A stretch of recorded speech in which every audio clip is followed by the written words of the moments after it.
The 2025 AFCON final should have been a celebration, Senegal lifting the trophy for the second time in 3 years. Instead, it became the most controversial match in recent African football history. But here's the thing, the red flags were there long before kickoff. And when you connect the dots, a disturbing pattern emerges. Let me hit you with some numbers that don't add up.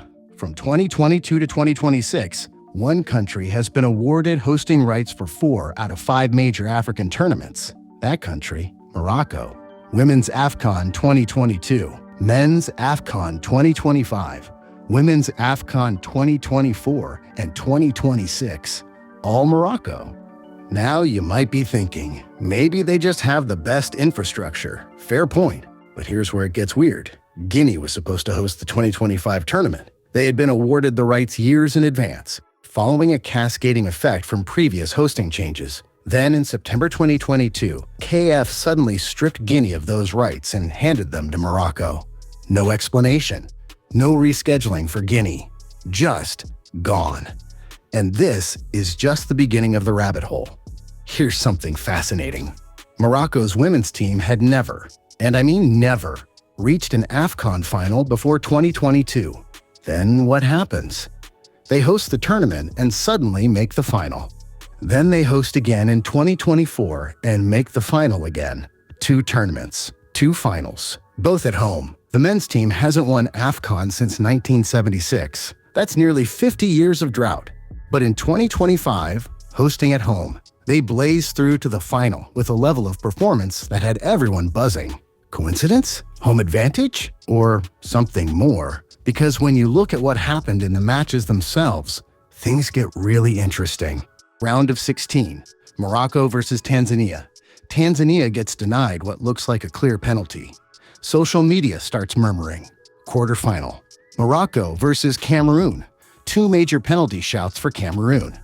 The referee waves them both away. VAR stays silent. Cameroon's football community erupts online. Semifinal, Morocco versus Nigeria. Before the match even starts, Nigerian fans are already protesting. Why? A Ghanaian referee has been assigned to the game. Given the intense rivalry between Ghana and Nigeria, this felt like a slap in the face. During the match, more questionable calls, momentum killed at crucial moments. Even throw-ins that clearly weren't throw-ins. But here's what made people really pay attention. It wasn't just Nigeria complaining. Tanzania spoke out. Cameroon spoke out. Even Algeria, who lost to Nigeria in the quarters, suggested they didn't get fair treatment because of Morocco's political issues with their country.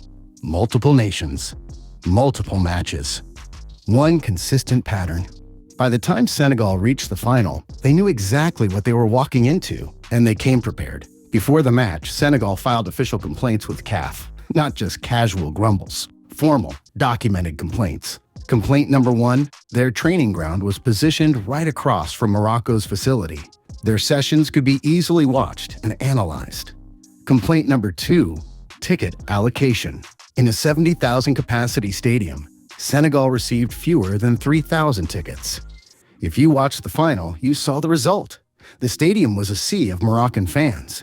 Senegal's support was virtually invisible. Complaint number 3, security concerns. Senegalese players and staff reported hostile encounters with Moroccan fans in the capital, creating an environment that felt more intimidating than competitive. CAF acknowledged these complaints, but the match went ahead as planned. The 92nd minute, regulation time almost over. Senegal scores, players celebrate. Coaching staff jumps up. This could be the moment, but the referee has already blown his whistle. Foul in the buildup. Goal disallowed. Here's the technical problem. Because the whistle came before the ball crossed the line, VAR couldn't intervene.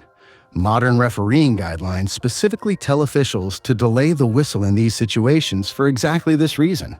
But this referee didn't follow protocol. Senegal is furious, but keeps playing. They're professionals. They've dealt with adversity before. Then comes the 98th minute, a challenge in the Senegalese penalty box. The referee points to the spot. Penalty, Morocco. But wait, it gets worse. This time, VAR calls the referee over. He reviews the monitor, confirms the decision. Penalty stands. Think about that for a second. 6 minutes earlier, A Senegalese goal was quickly disallowed without any VAR check. Now, in the 98th minute of a final, VAR intervenes to give Morocco a penalty. The Senegalese coaching staff snaps. Players are ordered off the pitch. And they actually do it. For several surreal minutes, the Africa Cup of Nations final is suspended. 22 Senegalese players standing on the sideline. Officials desperately trying to restore order. The entire football world watching in disbelief. Walking off during a final could mean everything. Tournament bans, massive fines, potential disqualification. Senegal knew this, but they reached a breaking point. After tense negotiations, they return. The penalty is taken. Brahim Diaz misses. Extra time happens. Senegal scores the winner and lifts the trophy. But nobody's talking about the trophy. Everyone's talking about those minutes when the final stopped. So here's where we are. One country dominates tournament hosting. That country's team suddenly perform better than ever on home soil. Multiple opponents across multiple matches report similar concerns about officiating. The final descends into chaos.